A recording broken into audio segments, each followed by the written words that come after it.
Pour cette première émission de la nouvelle année, la magie est à l'honneur. Et c'est par un tour de passe-passe que je vais accueillir notre nouvel invité, Billy Debu. C'est parti.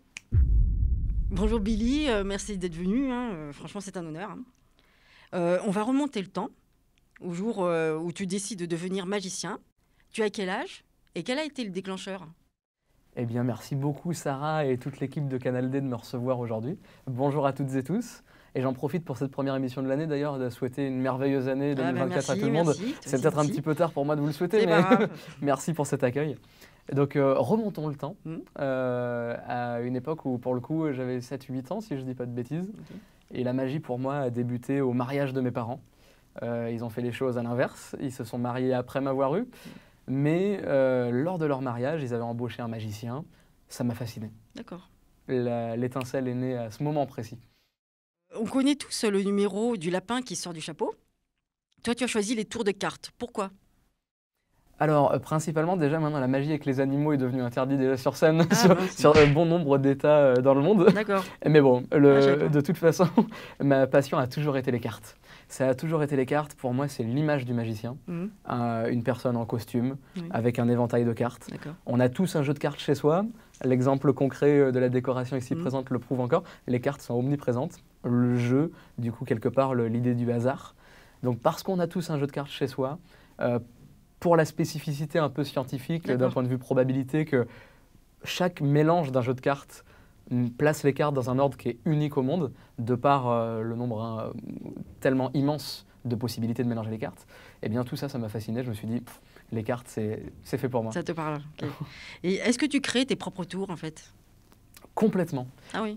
Aujourd'hui, il y a plusieurs choses. Soit il est tout à fait possible de se documenter sur la magie, donc de regarder des DVD, des bouquins, d'assister à des conférences, d'assister à des congrès de magie, et c'est possible du coup de voir les dernières nouveautés en matière de magie. Il existe des nouveautés truquées, des choses qui sont spécialement préparées, ou alors des nouveautés purement théoriques, avec de la manipulation, uniquement de la technique, aucun objet spécialement fabriqué. Donc ça, c'est possible de s'accaparer quelque chose d'existant, de modifier certaines choses pour que ce soit en rapport avec notre personnalité. C'est ce que je fais régulièrement quand des fois je manque peut-être un peu d'inspiration, je vais m'inspirer d'un confrère et réadapter certaines choses, voire la totalité, pour créer quelque chose de nouveau à partir de quelque chose d'existant. Et de A à Z, il est tout à fait possible aussi de créer des tours. Ça m'arrive au quotidien. Aujourd'hui, je crée des tours pour certains confrères magiciens. Donc vous pouvez voir ça sur mon site. J'ai toute une gamme de produits que je vends, des DVD, des bouquins, des tours. Donc je crée des tours pour les magiciens, soit pour moi-même, soit pour mes confrères. Ok. Ah oui, quand même. Tout est possible. D'accord. Très vite, tu es considéré comme un prodige. Michel Drucker t'invite dans Vivement Dimanche, Sophie Davant dans L'Histoire continue. Raconte-nous comment tu as réussi à te faire repérer. Déjà, donc l'idée de prodige, c'est super gentil, mais je pense pas que j'en sois à ce point-là. Voilà. Il y a beaucoup de travail derrière. Pas modeste. Et je pense que la magie est un monde qui est accessible à tous si on a un aspect passion là derrière. Et donc, l'idée que pour moi, ça a commencé par des concours. J'ai commencé à me documenter sur la magie, à travailler, à créer mes propres tours. Et au démarrage de ma petite carrière de magicien, on a décidé de me faire des concours, donc en discussion avec ma famille, avec des amis, pour me faire connaître. Parce que du grand public, c'est très difficile d'être embauché quand on ne nous connaît pas. Il faut avoir fait ses preuves. Et donc un concours, c'est la meilleure manière de dire au milieu des magiciens, à nos confrères, c'est moi, j'existe. Et après, ça passe ou ça casse. J'ai eu la chance que ça a fonctionné de suite, mais encore une fois, je pense que ma vie est magique en tout point. En 2010, tu fais l'avant-première de Shirley Dino. Mais quelle est ta vraie première scène? Ma première scène a eu lieu notamment au Festival magique de la Valette, du côté de Toulon, à la Valette. Mon confrère Arlequin m'avait mis à l'honneur lors de cet événement, puisqu'il organisait un concours. J'ai eu l'occasion de remporter le premier prix lors de ce concours, c'était l'un de mes premiers concours. Bravo. Et le gagnant du concours faisait la première partie du gala avec les vrais professionnels le soir. Et donc j'ai fait ma première scène à ce moment-là. Suite à ce spectacle, a découlé des agences de production qui ont voulu me faire connaître, notamment les Fantaisies Toulonnaises, à Toulon. Et donc j'ai fait partie de la programmation. Et un élément a amené à un autre élément et qui a fait qu'après je me suis retrouvé à faire la première partie de Shirley Dino. Super, et ça a été des moments vraiment magiques tout au long de ma vie. D'accord. Tu rencontres, parmi ces moments magiques, tu rencontres des personnalités de tous univers, entre autres le prince Albert de Monaco, Jean-Michel Jarre, David Copperfield. Au cours de ta carrière, quelle a été la rencontre en fait la plus inspirante? Je dirais qu'il y en a 2 ou 3. Pour ne pas répondre très précisément à la question, je vais devoir être large. Ouais. Tout simplement parce que pour moi, ça a toujours été un rêve, Mhm. ne serait-ce qu'assister au spectacle de Mhm. David Copperfield. Et alors le fait de travailler à ses côtés, Ah oui, ou d'échanger, de bien lui sûr. faire des tours, de discuter magie, Mhm. ça a été incroyable. Donc Ah pour ouais. moi, la rencontre avec David Copperfield, Oui. qui est clairement la Ouais. légende de la magie dans le monde Ouais, depuis c'est clair. toujours, Mhm. ça pour moi, c'est une rencontre Mhm. très inspirante.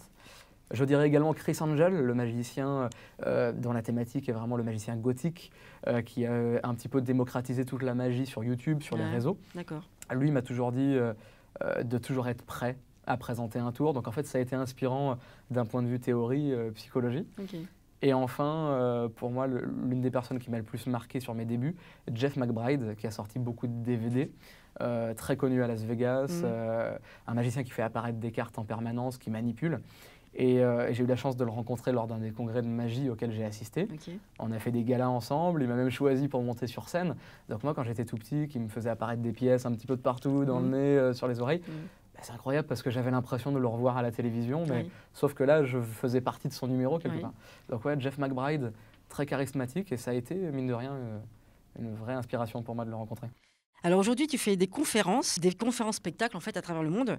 Parle-nous de la magie à travers mes yeux. La magie à travers mes yeux, eh bien, c'est une conférence que j'ai eu la chance de monter aux alentours de 15 ans, qui avait un petit peu l'apparence d'un spectacle, D'accord. une conférence spectacle, dans laquelle je révèle certaines de mes idées, Ok. comment je crée des tours, ma philosophie en matière de magie, D'accord. et j'illustre chacun des points qui sont fondamentaux pour moi dans la magie, par des exemples techniques que j'ai inventés. Donc c'est une conférence qui est dédiée aux magiciens. Ah oui. Voilà, entre guillemets, les moldus n'ont pas le droit de venir voir la conférence. Fiche, mince. Voilà, c'est ça. Donc c'est vraiment un partage entre magiciens. Mhm. Donc on peut voir cette conférence dans des congrès de magie D'accord. en privé, mais on ne peut pas y assister. Ah bah hein. oui, Ouais. forcément. Voilà, Oui, tout. d'accord. D'accord, bien dommage. Alors Robert Houdin est considéré comme le père de la magie moderne. Autrefois, la magie était associée au monde occulte et surnaturel. Comment tu définis, toi, la magie?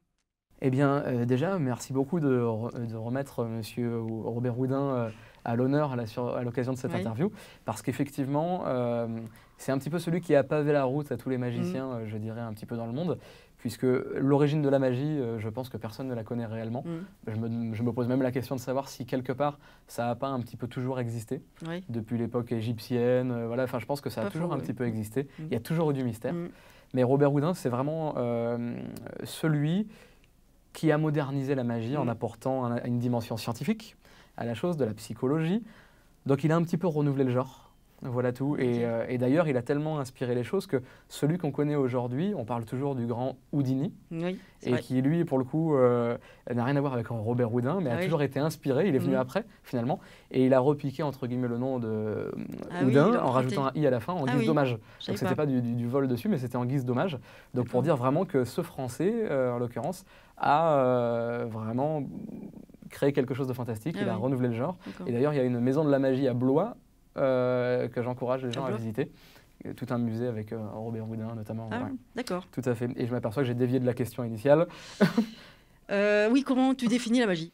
La magie, on pourrait dire, à mon sens, Mhm. parce que chacun a une définition différente, Oui. ça pourrait être quelque part l'art de créer une sorte de fascination ou de l'émerveillement dans l'esprit des gens, Mhm. de par divers stratagèmes, de la psychologie, des manipulations diverses et variées, Mhm. de l'ingénierie, je ne sais. Pour dire à l'époque, M. Houdin avait l'occasion de dire qu'un magicien est un acteur qui joue le rôle d'un magicien. Ah Donc ouais. c'est bien la preuve que quelque part, dans sa définition de la magie, quelqu'un utilise des stratagèmes et va se faire passer pour quelqu'un qui potentiellement crée des miracles. Voilà, donc j'ai pas cette Créer l'illusion, en prétention-là. fait. Voilà, donc pour moi, Mhm. peut-être qu'on pourrait résumer la magie finalement sur le regard des gens face à une situation incompréhensible donnée à un moment précis. Oui, Voilà. c'est sûr. Est-ce que connaître le secret des tours n'en retire pas la magie?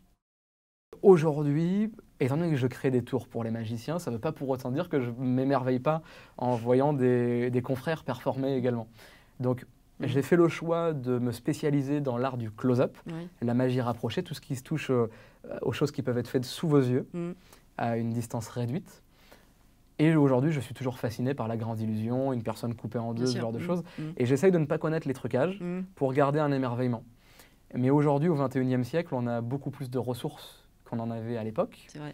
Donc aujourd'hui, même le commun des mortels, les jeunes générations, ont accès à des trucages sur YouTube, de par des influenceurs, de par tout un tas de personnes qui des fois vont se contenter d'acheter une explication et vont se contenter de débiner un petit peu l'astuce sur Internet. Ça.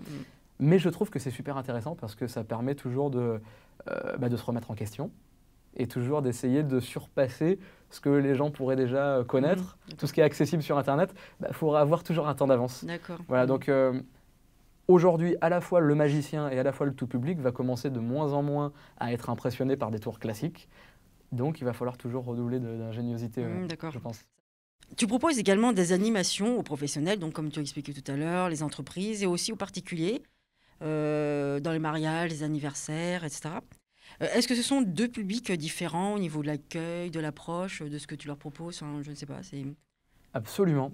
Deux publics totalement différents. Aujourd'hui, ma cible personnelle, j'ai toujours été orienté très corporate, magicien pour entreprise généralement.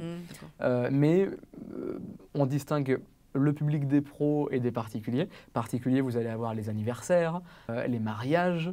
Donc dans un mariage, on va officier pendant le cocktail, par exemple, pour briser la glace. Et lors d'un événement d'entreprise, ça va être un petit peu la même chose, mais la sensibilité est différente. Dans un mariage, on va toucher le plus beau jour de la vie d'une personne. Dans un événement d'entreprise, on va avoir affaire à des chefs d'entreprise, des cadres ou alors des salariés. Ils sont sur le contexte du travail, donc ils sont un peu sur la retenue. Eh bien, c'est d'autant plus intéressant des fois d'arriver pour briser la glace et briser un peu les codes de l'entreprise pour faire rire un petit peu tout le monde, les divertir, les toucher. Donc, c'est deux sensibilités totalement différentes, deux manières de travail différentes et les deux sont hyper enrichissantes. Mais justement, auprès des particuliers, est-ce que tu as conscience qu'en fait, tu fais partie un petit peu de ce jour super important, par exemple un mariage, où tu peux faire partie de leur album, en fait, souvenir, ce genre de choses? On fait partie de leur album et ça, c'est une chance incroyable. Donc merci à tous les mariés ou toute personne, et, par exemple, m'ayant fait confiance pour leur anniversaire ou les bar mitzvahs, etc. Et c'est juste phénoménal, mais c'est surtout que, dans mon cas, une vocation est née lors du mariage de mes parents. Donc ça, pour moi, c'est l'une des plus grosses satisfactions quand il y a des enfants qui nous suivent partout dans leur mariage et que peut-être parmi eux, eh bien, on a développé l'envie de devenir magicien à l'un d'eux, quoi. Tu as bluffé Chris Marquez, qui est jury de Danse avec les stars, avec un tour de mentaliste. Qu'est-ce qu'un mentaliste? Eh bien, déjà, merci beaucoup, Chris, si tu nous écoutes sur cette interview. Une rencontre absolument incroyable. Pour moi, le mentalisme fait partie de la magie. C'est une discipline pratiquée dans la magie. Mais la sensation est différente. C'est-à-dire que le mentalisme, ça va être un effet magique, en quelque sorte, mais qui va plus tourner aux alentours du surnaturel, de la divination, de la lecture de pensée. Donc, quelque part, ça va être la création d'une expérience avec prédiction, divination, voyance, télékinésie, ce monde-là, un monde encore plus mystérieux, paranormal, sur fond de magie toujours, tout à fait. Donc, ça s'inscrit dans la magie. D'accord. Tout à fait. Tout comme dans la magie, on a la ventriloquie, on a la grande illusion, on a plein d'arts annexes dedans. Tout ça, ça fait partie de la magie. D'accord. Tu as plus d'un tour dans ton sac avec Frimagination, que tu as fondé en 2015 à Figganières. De quoi s'agit-il? Alors, il s'agit là de ma deuxième entité. D'un côté, vous avez Billy Debu, le magicien, la surface du coup visible, en l'occurrence celle que je mets en avant pour trouver des contrats et me retrouver sur des spectacles. Frimagination, c'est une agence de communication. Donc c'est pareil, c'est une deuxième passion qui est également devenue ma vie et qui consiste en 3 axes. La création visuelle, création d'identité de marque, de logo, création de flyers, cartes de visite, je ne sais, jusqu'à l'impression, création visuelle, création, réalisation vidéo et création web. Voilà tout. Donc vraiment, le but en fait de cette agence, c'est d'avoir un seul et unique interlocuteur pour toute la gestion d'une communication de société. Donc votre imagination est sans limite. D'ailleurs, il y a quand même la référence à la magie dans le nom de l'agence elle-même, quoi. Toujours. Imagination. La magie doit être partout et à tout instant. C'est ça. Donc free pour la liberté, la magie dedans, nation pour le fait de rassembler les gens, oui. et puis la totalité forme l'imagination. Ah oui, c'est un beau message. En fait, depuis quand cet attrait pour l'image quand même J'ai toujours été un grand fan de cinéma. Ok. Les trucages vidéo, les effets spéciaux, je vois ici on ne le voit pas, mais peut-être des fonds verts, ce genre de choses. Et pour moi, l'idée de partir d'une page blanche et de donner l'illusion de quelque chose derrière, parce que quand on voit le rendu aujourd'hui au cinéma, peut-être que certains enfants se disent que c'est vrai ce qu'on voit. Et ça, c'est déjà aussi une illusion. Ouais. Donc j'ai toujours été fasciné par la communication, l'image, parce que pour moi, c'est un art magique également. Oui. Alors donc je résume. Champion de France junior de close-up, une dizaine de prix, une carrière internationale. De quoi rêves-tu encore ? J'ai toujours rêvé de faire de ma passion ma vie. Aujourd'hui, j'ai la chance que ça soit devenu une réalité. C'est la plus belle chose que je souhaite à quiconque. Et je rêve de pouvoir continuer à inspirer le plus possible jusqu'à ce que je ne suis pas plus de ce monde, un maximum de gens à vouloir découvrir cet art, l'art magique. Et en fait, des rêves, j'en ai une infinité, clairement. Mais si je pouvais le résumer, ce serait de continuer le plus longtemps possible à faire ce que je fais. Ok. Tu as commencé avec la boîte de magie de Danny Larry. Est-ce que tu penses que c'est possible de voir un jour la boîte de magie Billy Debut sur le marché ? Eh bien, ce serait fabuleux. Ce n'est pas mon objectif principal, puisque on a des icônes comme Danny Larry, Eric Antoine, enfin d'autres de grands magiciens. Le but n'étant pas de refaire ce qui a déjà été fait, mais effectivement, si l'occasion un jour se présentait, ce serait un grand oui, parce que ce serait une fascination. Et c'est rigolo d'avoir employé la phrase « Est-ce que tu penses que c'est possible ?» puisque c'est ma signature depuis toujours. Référence à ça. Danny, est-ce que tu penses que c'est possible ce qui vient de se passer ? Est-ce que tu penses que c'est possible ? Ton leitmotiv, en fait, c'est « Est-ce que tu penses que c'est possible ?» D'où ça sort ? Le « Est-ce que tu penses que c'est possible ?» fait un lien avec mon démarrage de vie. La vie ne m'a pas fait de cadeau au démarrage de mon existence. Du coup, je ne vais pas m'attarder sur le sujet, mais voilà, j'ai une grosse maladie qui a fait que quand je m'en suis sorti, mon ultime objectif, c'était de faire rêver les gens. Ça a toujours été de marquer les esprits en créant le questionnement dans l'esprit des gens, émerveiller les gens à ma manière. Donc, pour moi, la phrase « Est-ce que tu penses que c'est possible ?» a toujours pris tout son sens. L'objectif du message que je souhaite faire passer tout au long de mon existence, c'est que si on croit en ses rêves, alors tout devient possible. Ouais, c'est un super message. Alors, un enfant souhaite devenir magicien. Quel conseil lui donnerais-tu ? Le conseil que je pourrais donner à un enfant qui souhaite devenir magicien, ce serait tout d'abord de s'instruire sur toutes les bases en matière de magie, par le biais de DVD, par le biais de livres, d'aller rencontrer des magiciens dans des clubs de magie, probablement d'assister à des spectacles de magie, et pas que, des spectacles en tout genre, de la comédie, de l'humour, pour avoir une culture générale du côté un peu théâtre, et surtout également de travailler ses compétences en matière de communication.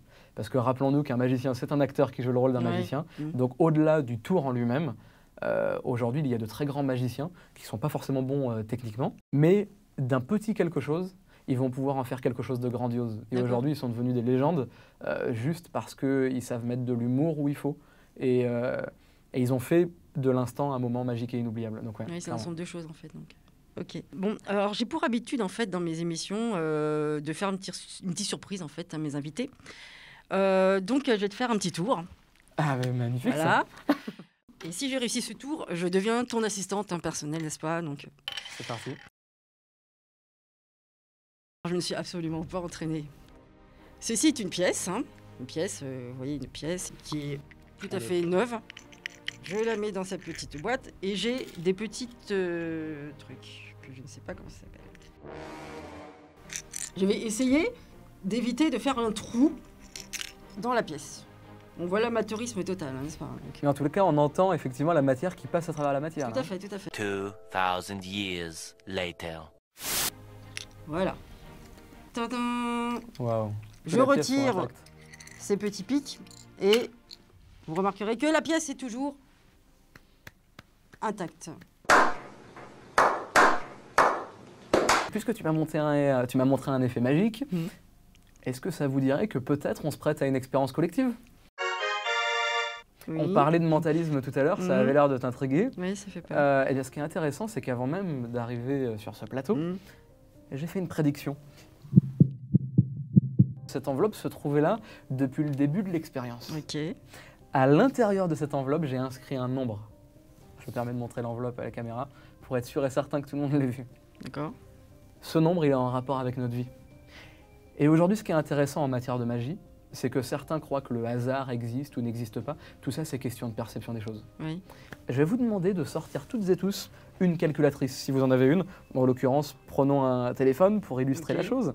Tout le monde peut refaire cette expérience, même du coup, toute la technique ici va se prêter au jeu aussi. Dans un premier temps, et sur ce clavier, Sarah, je vais volontairement tenir le téléphone pour qu'on puisse voir à la caméra. Je vais te demander d'inscrire sur cette calculatrice, pour que tout le monde le voit bien, un nombre à 3 chiffres. Est-ce que tu veux bien taper simplement 3 chiffres? C'est parti. Et tout le monde va taper ces 3 chiffres. Ok? Donc tout le monde va donc taper 365. Nous allons maintenant additionner plus. Et nous allons taper un nombre à 4 chiffres. 4 chiffres. Sarah, est-ce que c'est possible? Donc là, j'ai fait plus déjà. Tu peux ajouter un nombre à 4 chiffres. Oh mince. Oh, c'est pas grave. Oh, il y en a 4. 2994. Tout le monde additionne ce nombre. 2994. Si on fait égal, on a donc 3359. Si jamais Sarah peut-être s'est trompée, reprenez de là, vous tapez 3359. C'est tout bon. C'est l'émotion d'être en première level. Plus 2300. Non, 3359, c'est le total de ce calcul. Hein. On ajoute à présent un nombre, disons peut-être à 5 chiffres. Ouais. Venez donc, s'il vous plaît, additionner un nombre à 5 chiffres. Juste 5 chiffres. Excellent. Donc là, mesdames et messieurs, tout le monde additionne 24 689. Donc bien évidemment, l'aspect essentiel de ce numéro, c'est de tout le monde être au même point au niveau du calcul. Okay. Vous constatez que si on additionne ce nombre, on obtient donc 28 048. Et nous allons maintenant faire plus. Enfin, nous allons additionner non pas un nombre à 6 chiffres, mais à 7 chiffres. Parce que je me suis dit, allons bon, repoussons encore plus loin les limites. Oui. Sarah, sur ce pavé numérique, oui. Parce que depuis tout à l'heure, on peut se dire que là, j'ai que des complices. Peut-être qu'ils inscrivent les nombres que je leur ai dit à l'avance de taper. Pas du tout. C'est possible de penser ça. Nous sommes innocents. Ce que j'aimerais, c'est qu'on fasse parler le hasard. Donc simplement, si je tiens le pavé numérique face en bas comme ça, Sarah, est-ce que tu veux bien cliquer sur un chiffre au hasard pour en sélectionner un? Donc là, si on est en dessous, peut-être les caméras du dessous voient que ça clique effectivement. Mais seulement Sarah ne sait pas le chiffre qu'elle choisit. Donc là, un 1, je vais dicter le nombre à la fin pour pas qu'il y ait d'ambiguïté, pas qu'on se trompe. Okay. On va peut-être demander cette fois-ci, est-ce qu'une main innocente voudrait se prêter en face pour également sélectionner un chiffre de manière aléatoire? Allez-y. Je montre ici, allez-y. Génial. Vous n'avez pas vu le chiffre que vous avez sélectionné. C'est important pour faire parler le hasard. On a frôlé le égal, d'ailleurs, c'est intéressant. Nous allons maintenant redemander à une autre main innocente. Allez-y, c'est parti. Je vais travailler la technique. Excellent. Peut-être encore un, allez-y. Il est timide. Vous faites ça bien. Hein. Vous faites ça bien. Peut-être encore un ici. Ah oui. On va dire, allez, encore un autre. Oh là. Je ne vais pas déranger la technique là-bas. Allez, plus qu'un. On va dire encore un dernier. Allez. Excellent. Donc, en l'occurrence, 1 042 352. OK. Additionnez donc ce nombre. On fait plus ce nombre-là. Si on fait égal, on obtient donc 1 70 400. Oui. Eh bien, ce nombre, il est en rapport avec votre vie. Parce que, croyez-le ou non, vous avez choisi... Ouais, ce serait pas mal quand même, non? Je fais de la magie, pas des miracles. Hein. Vous avez choisi des nombres aléatoires. Ça s'est passé sur vos téléphones et vous avez pu faire le calcul à distance pour voir effectivement qu'on a fait parler le hasard jusqu'au bout. Et pourtant, depuis le début de cette expérience, j'avais fait une prédiction. Comment est-ce possible? Imaginez un instant. À l'intérieur de cette enveloppe, un nombre, un seul. Est-ce que vous auriez l'amabilité, Sarah, s'il vous plaît, de bien vouloir énoncer à voix haute quel est ce nombre? C'était 1 million quelque chose? 1 070 400. Mesdames et messieurs, une ambiance de dingue si ça fonctionne. Précisément 1 070 400, mesdames et messieurs. Non. Voici donc comment créer un vrai miracle. Mais quand je parle que la magie est partout et à tout instant, et qu'aujourd'hui peut-être que Le hasard, les coïncidences, tout ça n'est que question de point de vue. J'aimerais vous remercier de m'avoir accueilli, parce que 1 70 400 n'est pas le fruit du hasard. J'aimerais remercier, mesdames et messieurs, aujourd'hui toute l'équipe de Canal D. Franchement, c'est super. Donc, merci à toi. Est-ce qu'il y a un spectacle On peut très régulièrement me voir en amphithéâtre pour des entreprises, Oui. pour divertir les employés de boîtes parisiennes, ou encore du côté de Cannes, Monaco, du côté de Marseille, mais malheureusement pas de spectacle tout public prévu à l'ordre du jour, Ok. mais probablement sur la période estivale. Bon, merci Billy pour ces conclusions super magiques, en fait. Hein. Je te souhaite une très bonne continuation, et puis peut-être à la prochaine, hein, qui sait. Et on se retrouve pour une prochaine émission bientôt sur Culture D.